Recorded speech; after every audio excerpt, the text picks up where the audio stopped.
하나님 말씀은 구약성경 민수기 23장 21절에서 26절까지입니다. 우리 같이 한 목소리로 함께 읽겠습니다. 야곱의 허물을 보지 아니하시며 이스라엘의 반역을 보지 아니하시는도다. 여호와 그들의 하나님이 그들과 함께 계시니 왕을 부르는 소리가 그 중에 있도다. 하나님이 그들을 애굽에서 인도하여 내셨으니 그의 힘이 들소와 같도다. 야곱을 해할 점술이 없고 이스라엘을 해할 복술이 없도다.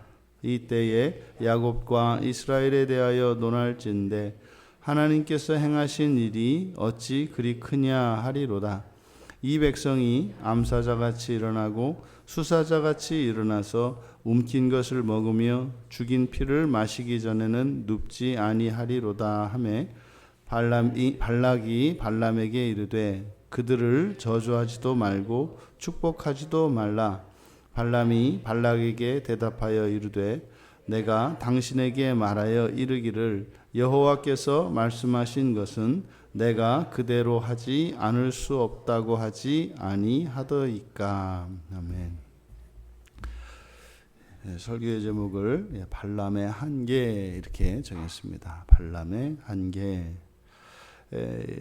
이제 발람이 받은 계시가 이제 계속되는데 하나님에 대해서 말씀을 합니다.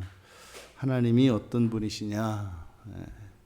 그들의 허물과 그들의 반역을 보지 아니하시는도다.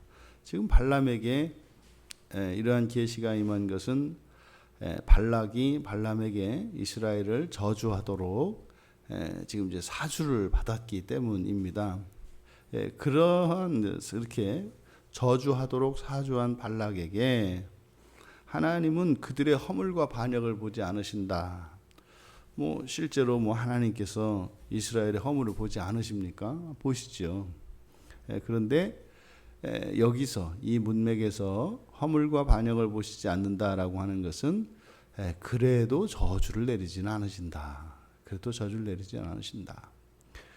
성경에서 사용하는 성경에 등장하는 이 저주는 하나님께서 불순종하는 하나님의 백성들을 구원하시기 위한 마지막 수단입니다. 마지막 수단. 그래서 실제로 반역을 했기 때문에 허물이 있기 때문에 저주를 하시는 것이 아니라 그 허물을 구원하시기 위한 수단으로 사용하실 때 회개의 기회를 주시고 그리고 꼭 해야 하는데 하지 않을 때 이럴 때 하나님께서 강권적으로 사용하시는 것이 저주입니다. 최후의 수단이죠. 그래서 하나님이 저주하시는 것은 불순종과 관련이 되어 있습니다. 하지만 그것이 곧 이런 허물과 반역이 있을 때마다 저주를 내리시는 것은 아니다. 우리를 고치시기 위해서 돌이키게 하시기 위해서 사용은 합니다만 그래서 이런 죄와 허물이 원인이 되긴 합니다만 그것이 원인이 아니라 그 수단이고 그 저주의 목적은 구원이기 때문에 구원과 관계없는 그런 경우에는 모르는 척 하시죠. 우리가 매일 이렇게 하나님께서 주시는 그 연단과 시련 가운데 있습니까? 그게 없으면 우리가 이렇게 순종하고 죄와 허물이 없습니까? 큰 착각이죠. 그냥 보지 않으시는 거죠. 우리처럼 눈동자가 옆으로 가서 이렇게 안 보시는 게 아니라 안 보세요. 안 보세요. 근데 쫓아다니면서 이거 어떠냐고 하나님한테 쫓아다니면서 뭘 어떻게 회개하고 돌이키고 도와달라고 해야 되는데 그걸 붙들고 다니면서 그냥 저한테 이게 있어요. 저는 어쩌면 좋아요. 뭘 어쩌면 좋아요. 고치고 회개해야죠. 이게 하나님이 허물과 반역을 보지 않으신다. 무슨 말입니까? 이런 하나님이시고 이들을 이렇게 생각하시는데 저주할 수 없다는 이야기지 않습니까? 그뿐입니까? 하나님은 그들과 함께 하신다. 21절 하반절에 여호와 그들의 하나님이 그들과 함께 하신다. 그리고 왕을 부르는 소리가 그 중에 있다. 여기서 이제 왕을 부르는 소리, 큰 소리가 나는 것을 말하는데 이것은 찬양하는 것을 말합니다. 그러니까요, 도우시는 거죠. 예, 도우시는 하나님이신 거죠. 그래서 백성들로부터 찬양받기 기뻐하시는 하나님이신 거죠. 그러니까 저주는 그만두고 뗄래야 뗄 수 없는 관계다. 왜요? 도우시고 찬양을 받으시기 때문에. 이것은 동일하지 않습니까? 여기에서 하나님이 그들과 함께 하시고 도우신다. 이것은 뭐 그들뿐이 아니라 이 시대를 살아가는 그리스도인들도 마찬가지입니다. 뭐 이들보다 더하죠. 이제는 하나님이 우리 안에, 성령께서 우리 안에 내주하셔서 우리와 함께 하시는데 말입니다. 근데 우리가 왜 정말로 하나님이 그렇게 매일 동행하시며 도우시나요? 그런데 우리에게 그렇게 느껴지지 않는 것은 뭘까요? 하나님이 도우시는 것을 우리가 느끼지 못하는 이유는 우리가 원하는 방식으로 원하는 때에 원하는 만큼만 도우셔야 돕는 거죠. 우리가 참 돕기가 까다로운 존재들입니다. 도와주어도 뭐라고 하거든요. 그러니까 넘치게 도와도 안 되고 조금 모자라도 안 되고 빨라도 안 되고 늦어도 안 되고 이렇습니다. 우리가. 이게 정말 하나님이 위대하시다는 것을 우리를 알면 알수록 알게 돼요. 그러니까 사람의 죄를 알면 알수록 하나님의 위대하심이 나타나고 또 하나님의 위대하심을 알면 알수록 우리의 죄가 얼마나 큰지 알게 됩니다. 그래서 하나님을 알아가는 지식과 사람을 알아가는 지식이 상호 비례합니다. 그래서 하나님을 알면 사람을 알게 되고 사람을 알면 하나님을 알게 돼요. 근데 여기에 이제 죄가 개입이 되면 단절되는 거죠. 하나님만 알아요. 사람만 알아요. 이게 이제 죄가 개입된 겁니다. 절대로 하나님이 우리에게 주신 이 계시, 하나님과 사람에 관한 이 계시는 경쟁적이지 않습니다. 상호 보완적이고 비례해서 어느 한쪽을 알면 다른 한쪽을 알게 돼 있어요. 여러분 이렇게 걸어서 가실 때 오른쪽 다리만 가고 왼쪽 다리는 뒤에 남습니까? 이거 불가능한 얘기죠. 오른쪽 다리가 가면 왼쪽 다리도 가는 거고 왼쪽 다리가 가면 오른쪽 다리도 가는 거고. 그래서 하나님을 아는 지식과 사람을 아는 지식은 그렇게 함께 자라게 되어 있습니다. 근데 그 하나님이 그들을 애굽에서 인도하여 내셨으니 22절에서 이제 우리말 성경에는 그냥 하나님이라고 번역되어 있습니다만 보통 하나님을 나타낼 때 복수형을 쓴다고요. 엘로힘에서 복수형, 이게 이제 존엄복수라고도 하고 또 성부, 성자, 성령 삼위일체성을 나타내기도 합니다. 복수형으로 주로 이제 하나님을 쓰는데 하나님의 능력만을 하나님의 권능, 하나님의 능력만을 강조하고 또 주로 이런 운문, 시에서 사용할 때 하나님을 엘이라고 나타냅니다. 여기서는 엘이라는 표현을 써요. 엘. 그 하나님이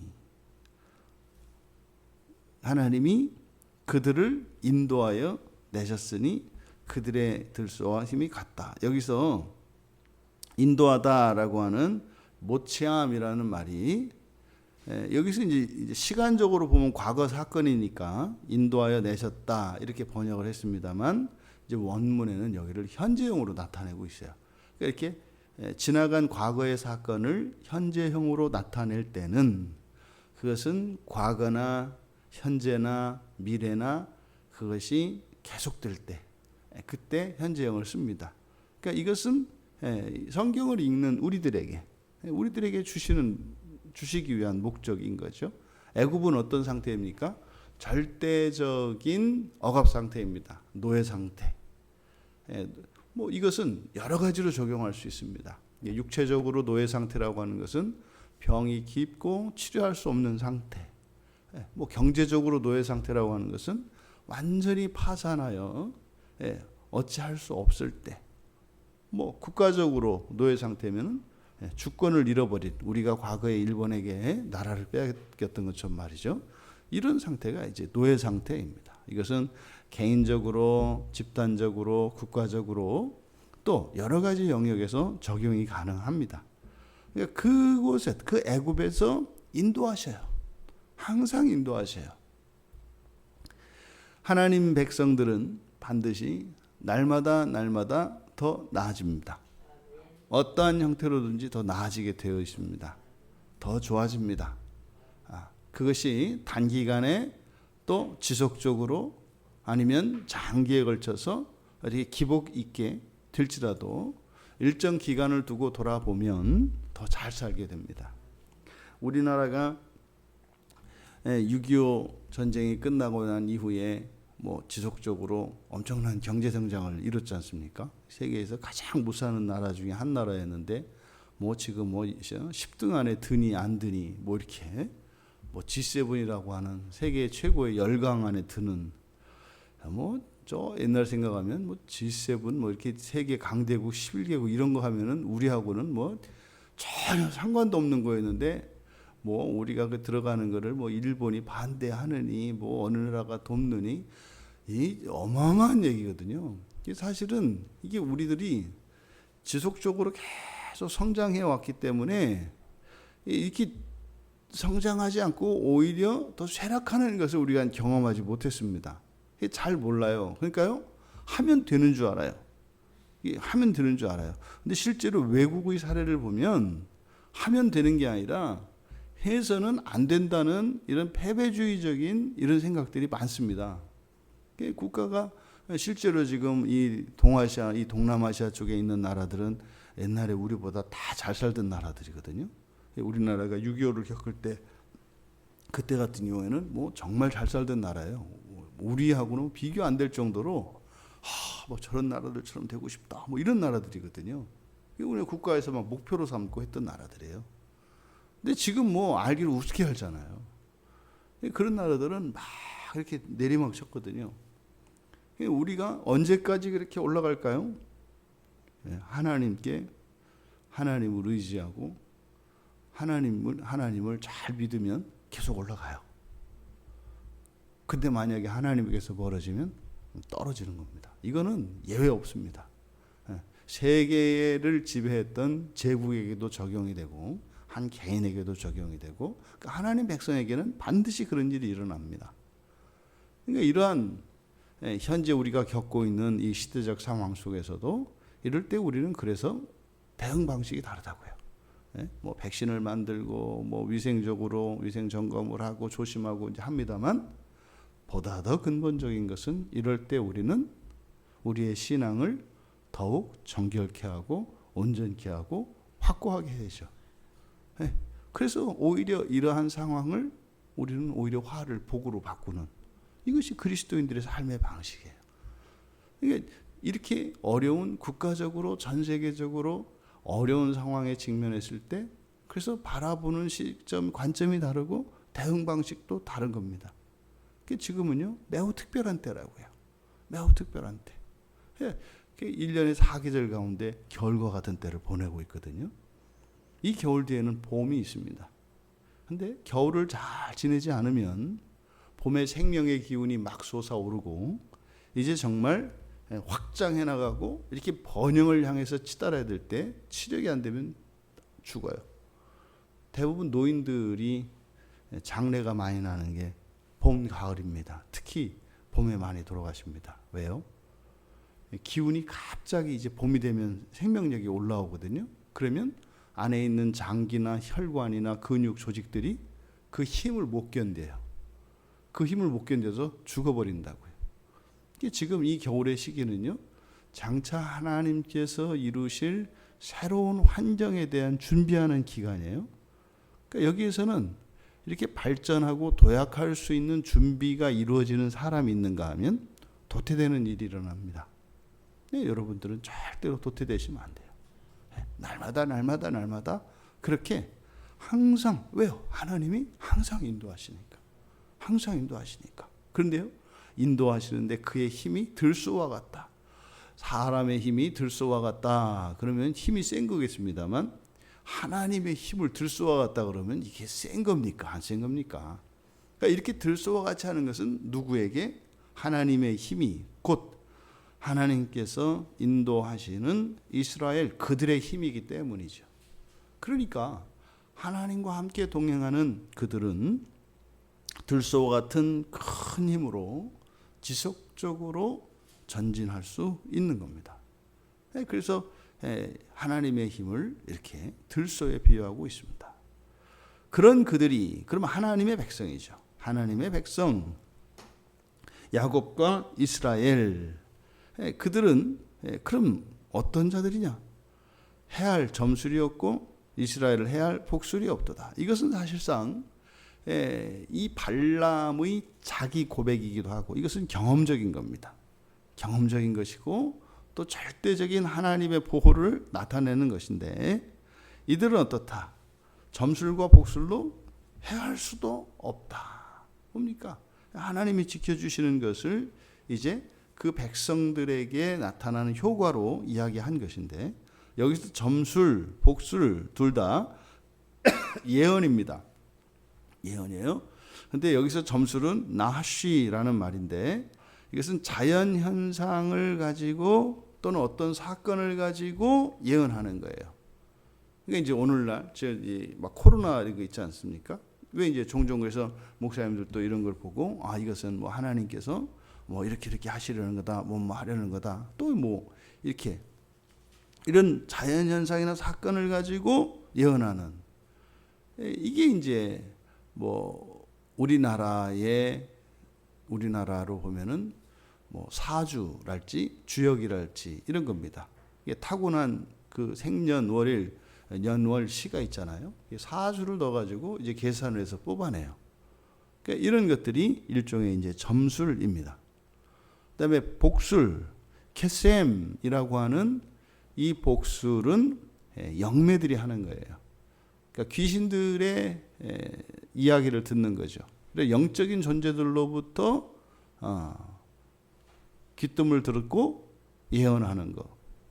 그래서 이 점술과 복술, 이게 사실은 이 발람이 하는 일이었죠. 근데 안 되는 겁니다. 이거 가지고 안 되는 거예요. 점괘가 안 나와요. 도대체 이놈 민족은. 종종 우리가 하는 얘기 있지 않습니까? 예수 잘 믿는 사람은 진짜 용환점장한테 가면 점괘가 안 나온다. 이제 그 얘기 하는 거예요. 이들은 점괘가 안 나와요. 점괘가. 그러니까 어떻게 할 수가 없다. 그리고 이 백성들 이렇게, 그러니까 이들에 대해서 논할진대 하나님께서 행하신 일이 어찌 크냐. 그러니까요, 이렇게 어디 바늘 끝 하나 들어갈 자리가 없다 이 말이에요. 약점, 취약점이 없단 말이에요. 어떻게 그럴 수가 있어요?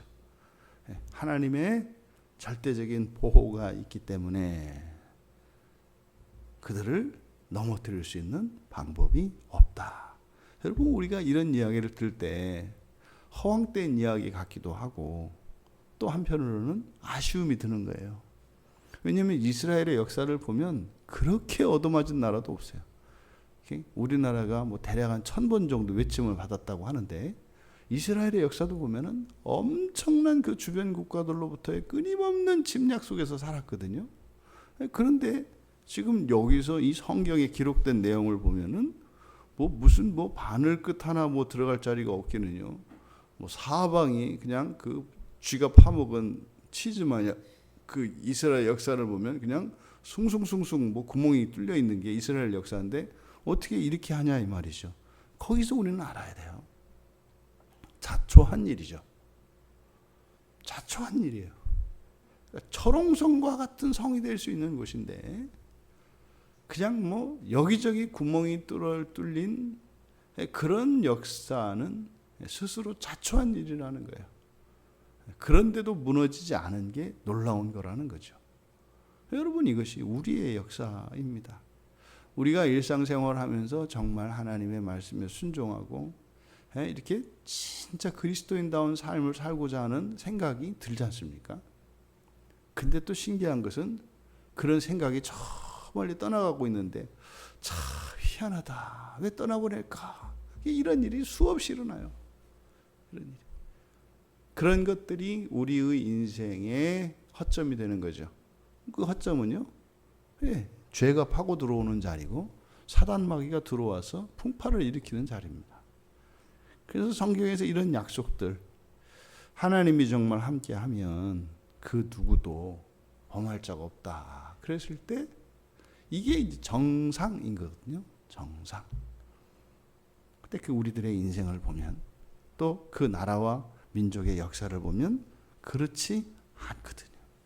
그렇지 않거든요. 여기서 우리들이 느껴야 합니다. 또 그런 날은 반드시 오죠. 반드시 성취가 됩니다.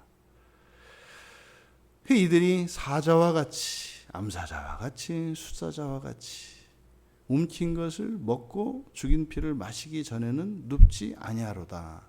사자가 눕는 것은 배부른 상태입니다. 포만감과 만족의 상태입니다. 그러니까 먹던 거 남겨두고, 다시 말해서 이렇게 배 한쪽이 이렇게 비어 있는 상태에서 눕는 법이 없고 배를 채워야 합니다. 배를 채워서. 그러니까요, 하나님의 백성들에게는 만족이 있습니다. 그런데 이 사자가 나타내는 것은 위엄과 권능, 힘, 이런 영광을 상징하죠. 그러니까 하나님의 백성들의 삶 속에는 이런 위엄과 권능과 힘과 영광, 이런 명예로움들이 나타납니다. 그리스도인들의 삶은요, 그래서 이 삶의 형편의 어떠함과 상관없이 명예롭고 이렇게 장중한 면이 있습니다. 연약한 것 같지만 장수들도 그 앞에서 왠지 위축되게 만드는 어떤 기계와 위엄이 있는 것입니다. 이게 그리스도인들, 하나님 백성들의 삶의 모습이죠. 이런 계시를 들은 발락, 포기하지 않습니다. 끝까지 포기하지 않습니다. 그러니까 이제 발락이 한 발 물러섭니다. 이게 최후죠, 최후. 그랬더니 발락이 어떻게 해요? 알았다. 그러면 저주하지 마라. 저주하지 마라. 근데 그 뒤에다 붙여요. 축복도 하지 마라. 축복도 하지 마라. 여러분, 이 사건의 지금 발단이 어떻게 된 겁니까? 이 발락이 두려움을 느꼈고 괜한 의심에 지금 발람을 데려다가 저주하려고 하고 있지 않습니까? 그런데 저주하려고 이 일을 도모했는데 결국은 어떻게 해요? 이스라엘을 축복하는, 원했던 것과 정반대되는 결과가 됐단 말이죠. 이런 거예요, 여러분. 잊지 마세요. 일시적으로 누군가가 여러분들을 저주하고 여러분들을 힘들게 할지라도 그것은 여러분들에게 곧 축복으로 바뀝니다. 축복으로 바뀝니다. 근데 그거 못 기다리고 거기서 죄를 짓는 바람에 그 축복이 그냥 저주로 바꾸는 이런 일이 일어나는 거죠. 끝까지 기다리시기 바랍니다. 끝까지 기다리시기 바랍니다. 오래 기다리면 기다릴수록 이자가 많다. 잊지 마세요. 오래 기다리면 기다릴수록 이자가 많다. 언제냐고 얘기하지 마세요. 이자가 많다. 축복도 하지 마라. 뭡니까? 침묵을 요구하는 거예요. 이야, 멋있잖아요. 하나님 백성들을 저주할 수 있는 유일한 저주는 뭐예요? 그냥 내비두는 거예요. 이런 거예요. 저주하려고 했는데 저주가 축복이 돼요. 그러니까 나중에는 어떻게 돼요? 축복하지 마라가 된다고요. 저주하려고 힘을 쓰고 돈 쓰고 애를 썼는데 그게 축복이 되니까 축복하지 마라. 그런 걸 왜 건드렸어요? 내비두지. 내비뒀으면 되는 거 아니에요. 근데 왜 그걸 축복하지 말라고 또 이렇게 해야 되냐 이 말이죠. 발람이 이제는요, 여호와께서 말씀하신 것을 그대로 하지 않을 수 없다. 여기서 우리들이 발람의 한계를 보고자 하는 거예요. 지금 여러 가지 계속되는 발락의 시험과 유혹이 있지 않습니까? 근데 한결같이 지금 발람이 하나님 말씀에 순종하고 있어요. 저주하지 않고 축복하고 있다고요. 이제는 발락이 그 축복도 하지 마라. 저주 안 할 거면 축복도 하지 마라. 이러고 있다고요. 그런데 이 발람이 이렇게 막 나는 다시 뭐 여호와께로부터 돌이키지 않겠다. 여호와께서 나에게 주신 계시를 전하지 않을 수 없다. 되게 의연한 것이고 아주 신앙이 좋은, 정말 우리들이 따라 본받아야 할 만한 그런 모습이라니까요. 그런데 그러한 축복이 하나님의 계시에 하나님의 말씀에 순종하는 것이기는 합니다만 발람의 마음은 아니에요. 발람이 진심에서 나오는 축복은 아니에요. 뭐요? 하나님의 권세에 눌려서 순종할 뿐이에요. 그러니까 순종은 순종이에요. 근데 이것이 하나님이 축복하라고 하신 그 일이 하나님이 축복하라고 하셨으니까 이 일은 좋은 거구나, 선한 거구나, 복된 거구나, 나도 그래야지가 아니라 하나님이 하라고 하시니까 안 할 수는 없어서 하기는 해요. 근데 내 마음이 실린 것은 아니다. 이게 딱 바리새인들의 신앙생활이에요. 하나님의 명령에 순종하고 어기는 게 없어요. 근데요, 그 안에 자발적이고 기쁘고 감사가 있지 않아요. 이게 지금 발람의 상태고 발람의 한계예요. 왜요? 계속 가잖아요. 장소 따라서 옮기면서 계속 지금 발락으로부터 계속 시험을 받잖아요. 그리고 지금 여기서 그러니까 발람이 26절에서 그대로 하지 않을 수 없다. 이게 지금 의연한 어떤 자기 순교적 신앙의 고백이 아니라 나도 그러고 싶은데 안 돼요. 이 얘기인 거죠.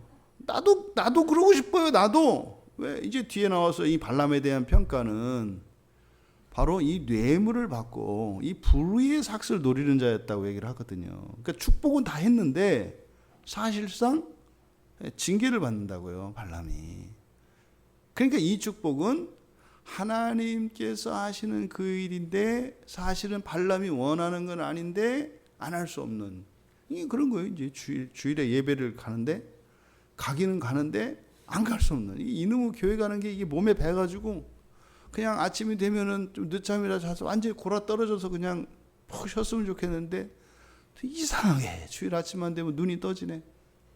그냥 힘들어 죽겠고 그냥 쉬고 싶은데 투덜투덜하면서 또 씻고 옷을 입고 있네. 그러고 가네. 요 상태죠. 안 갈 수가 없다. 안 갈 수가 없고 나는 가면 맨날 좋고 이런 줄 아냐? 근데 안 갈 수가 없어. 이게 지금 발람의 한계죠. 근데 뭐예요? 할 거 다 하는 겁니다.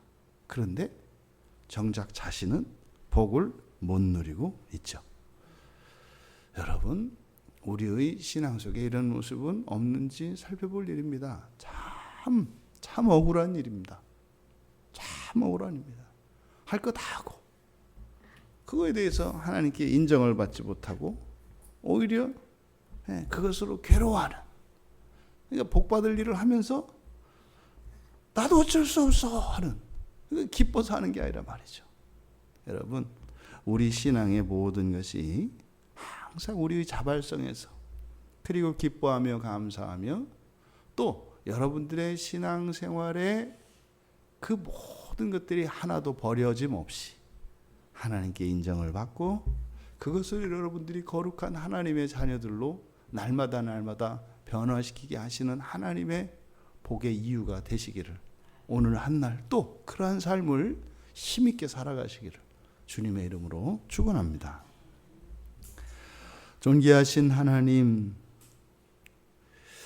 발람이 하나님의 뜻에 따라 지속적으로 축복을 하고 있었지만 이스라엘을 향한 그 축복이 발람의 마음속에 기쁨이 되지 않았고 여전히 하나님의 뜻을 거스를 수 있는 기회를 엿보고 있는 발람을 통해서 저희들 자신을 돌아보게 됩니다. 저희들 마음속에 있는 하나님으로부터 저희들 자신을 감추는 모든 것들을 허물어 주시고 낱낱이 하나님 앞에 저희들의 모든 것이 드러나게 하시며 저희들의 부끄러움과 저희들의 죄됨과 허물들을 하나님께 고백하며 용서를 얻고 하나님의 은혜를 덧입을 수 있도록 은혜를 내려 주시옵소서. 이미 하나님 앞에 드러나지 않은 것 하나도 없는 줄 믿사오니 저희들 안에 있는 모든 것을 언제나 하나님께 고백하며 온전함을 향하여 하나님의 은혜를 구하며 살아가게 하옵소서. 저희들의 믿음의 한계를 뛰어넘게 하시고 날마다 날마다 새롭게 하시기를 원하시는 하나님의 기뻐하시는 뜻 안에 있게 하옵소서. 감사하며 예수님의 이름으로 기도하옵나이다.